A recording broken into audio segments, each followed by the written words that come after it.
Doctor Aarav एक युवा और जुनून इतिहासकार है। वह अपनी उम्र से कहीं अधिक ज्ञान और जिज्ञासा रखता है। आरव की रुचि विशेषकर प्राचीन भारतीय सभ्यताओं पर है। वह अक्सर उन पुराने धूल भरे पन्नों में हमेशा खोया रहता है, जहाँ सदियों पुराने रहस्य दफन थे। एक दिन उनके गुरु प्रोफेसर शर्मा जी, जो स्वयं पुरातत्व विज्ञान के प्रसिद्ध वैज्ञानिक थे, एक दिन आरव को अस्पष्ट ईमेल भेजा।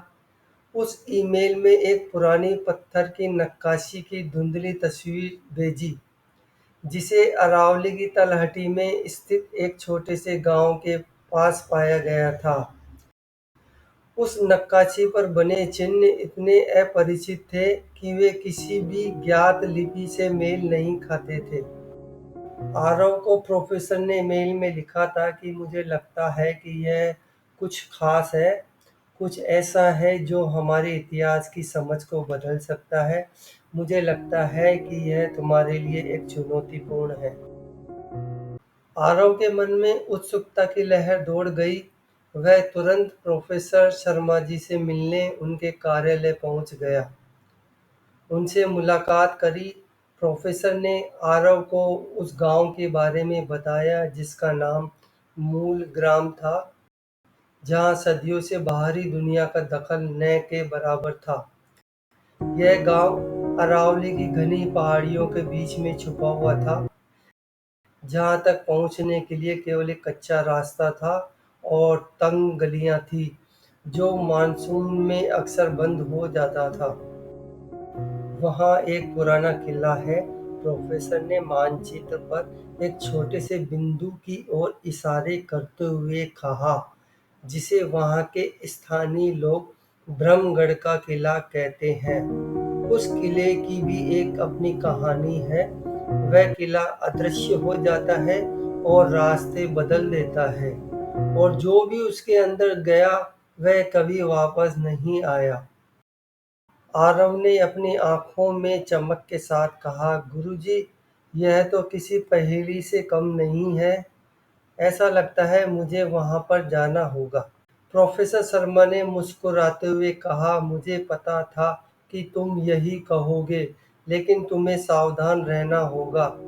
आरव अरावली की कहानियां सिर्फ कहानियां नहीं होती, उनमें अक्सर एक सच्चाई छुपी होती है, जो भ्रम के पर्दों से लिपटी होती है।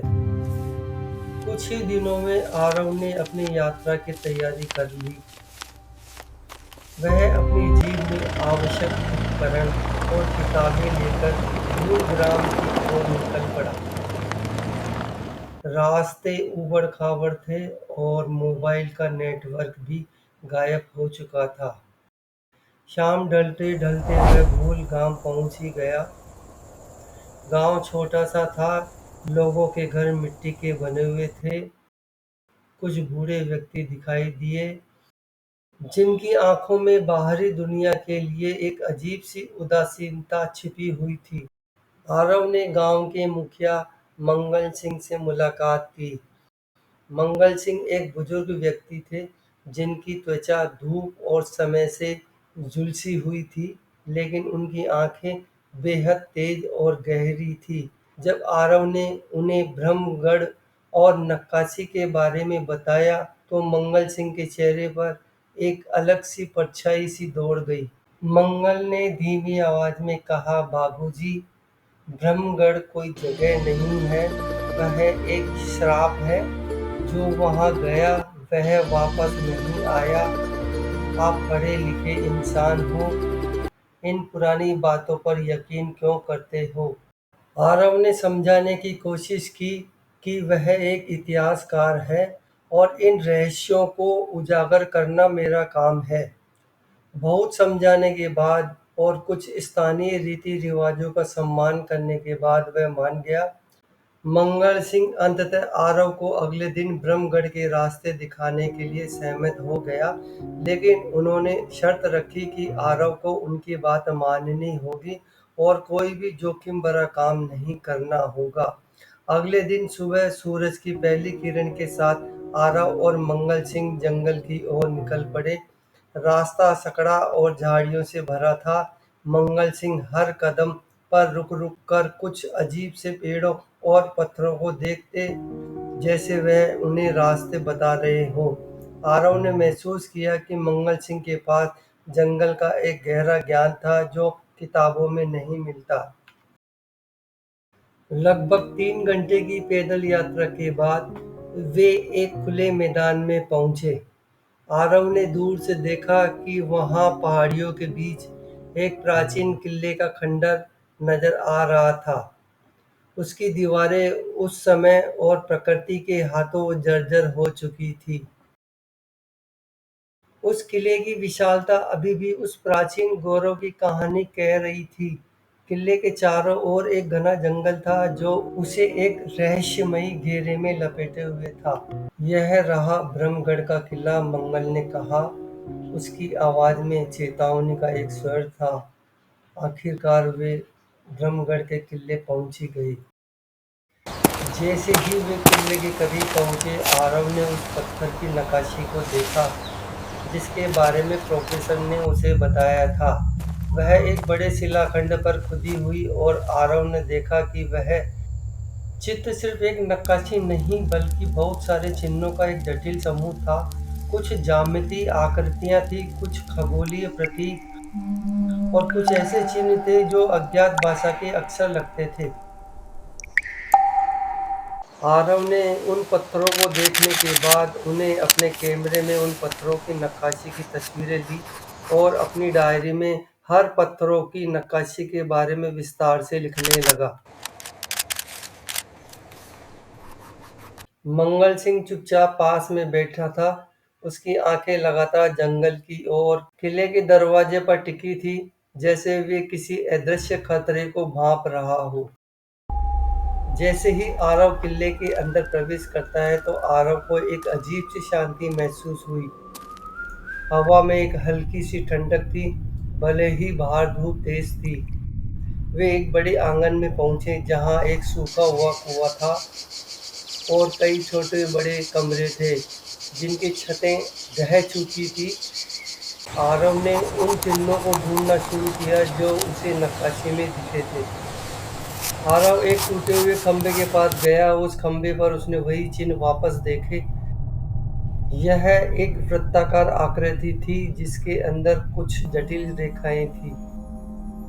तभी आरव को याद आया कि प्रोफेसर शर्मा ने एक बार ऐसी आकृतियों के बारे में जिक्र किया था जो प्राचीन भारत में खगोलीय पर्यवेक्षण और समय गणना के लिए इस्तेमाल होती थी। धीरे धीरे आरव आगे की ओर बढ़ता गया। तभी आरव ने उत्साहित होकर बोला, यह एक प्राचीन वेधशाला हो सकती है। मंगल सिंह ने कुछ नहीं कहा, बस अपनी लाठी को जमीन पर थपथपाते रहा। अगले कुछ दिनों तक आरव और मंगल सिंह दोनों ने किले के हर कोने की छानबीन की। आरव को कई और नक्काशी पत्थर मिले जो एक बड़े पैटर्न का हिस्सा लग रहे थे। जैसे जैसे वह उन्हें जोड़ता गया, उसे महसूस हुआ कि यह किला केवल एक रक्षात्मक संरचना नहीं है, बल्कि यह एक जटिल ज्ञान का केंद्र था। वहाँ कुछ ऐसे कक्ष भी थे जिनकी दीवारें अजीबोगरीब कोणों पर झुकी हुई थी और कुछ में रोशनी और परछाई के साथ खेल करने वाले छिद्र भी थे। एक शाम जब वे वापस गांव लौट रहे थे, आरव ने मंगल से पूछा, मंगल चाचा, आप इस किले के बारे में और क्या जानते हो? ये कहानियां जो आप मुझे बता रहे हो, क्या उनमें कुछ सच्चाई है? मंगल सिंह ने कुछ देर तक जंगल में देखा, फिर धीरे से बोले, बाबूजी, कहानियां सिर्फ कहानियां नहीं होती है, वे सदियों का अनुभव होती है। इस किले को बनाने वाले लोग बहुत ज्ञानी थे। वे जानते थे कि इंसान का दिमाग कैसा काम करता है, उनकी आंखें क्या देखती है और क्या नहीं।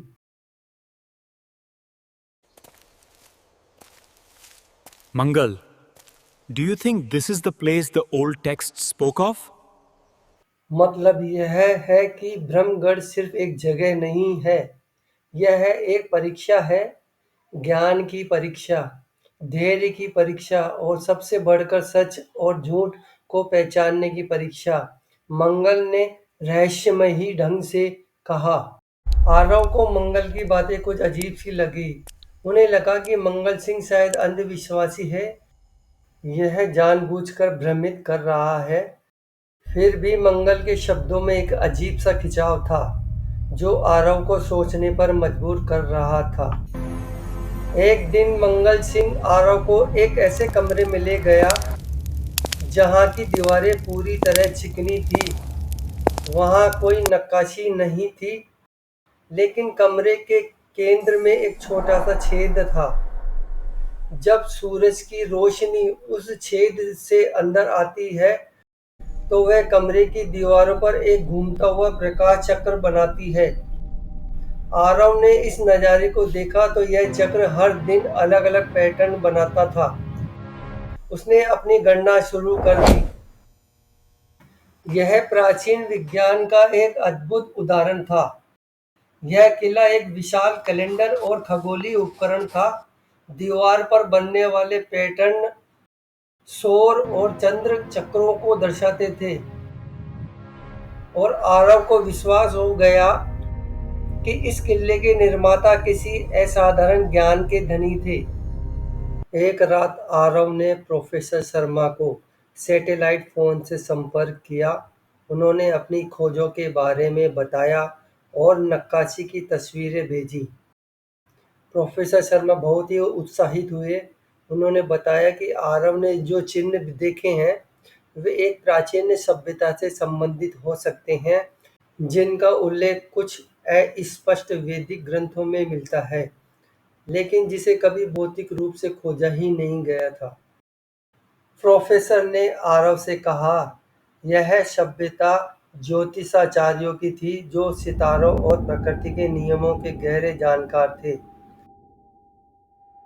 उनके ज्ञान का मुख्य उद्देश्य मनुष्य को भ्रम से मुक्ति दिलाना था।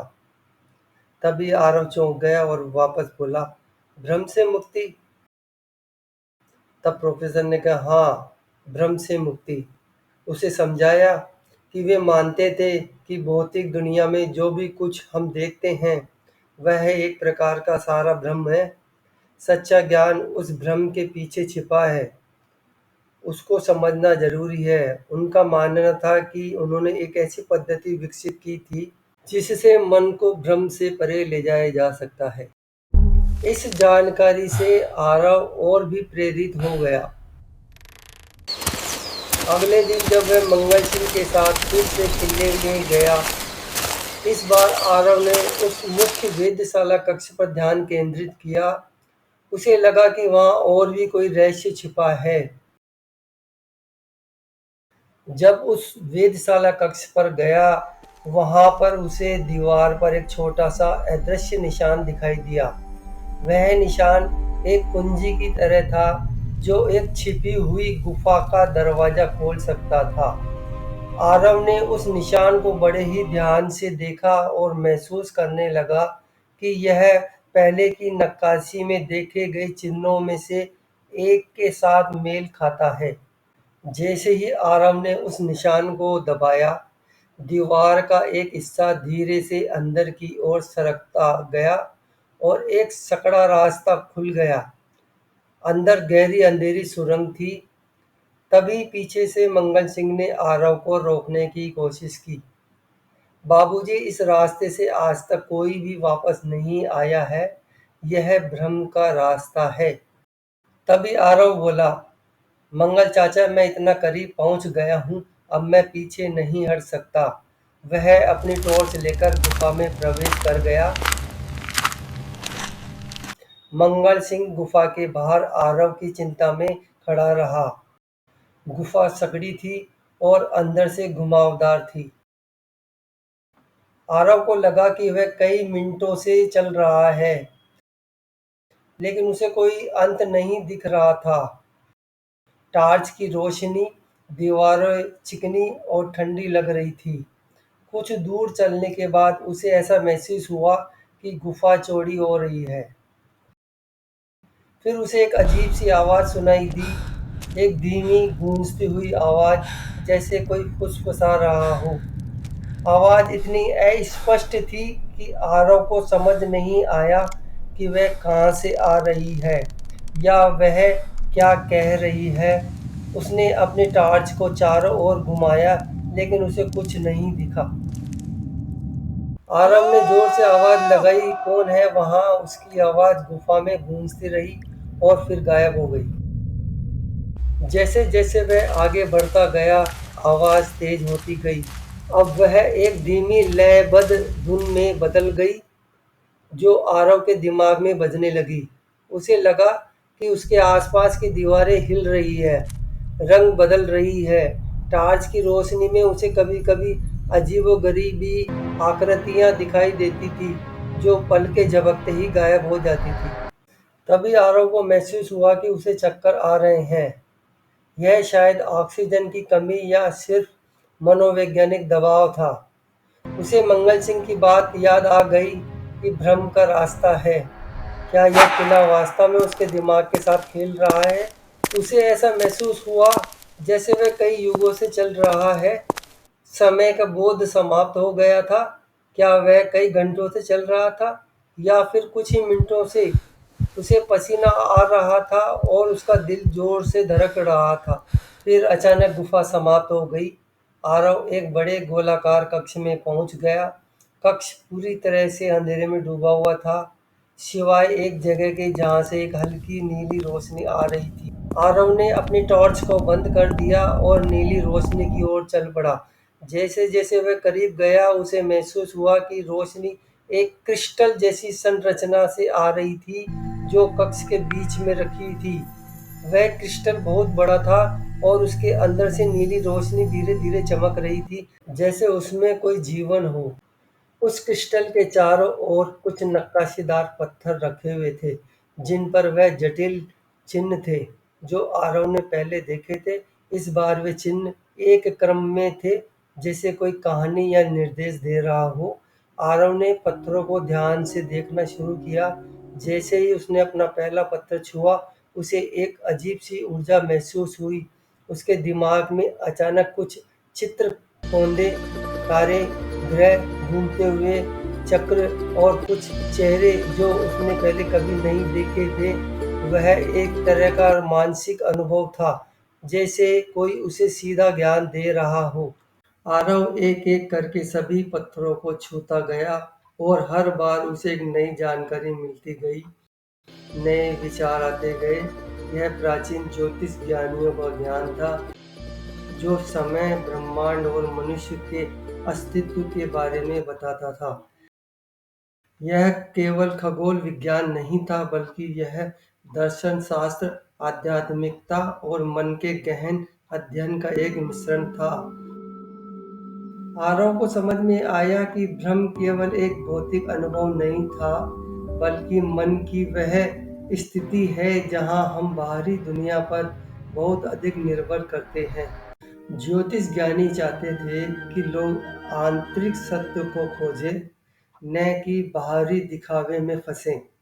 सुरंग में उसे जो कुछ भी अनुभव हुआ था, घूमती दीवारें, रहस्यमयी आवाजें, वह सब उसके मन द्वारा निर्मित भ्रम था, जो उसकी इंद्रियों को चुनौती दे रहा था।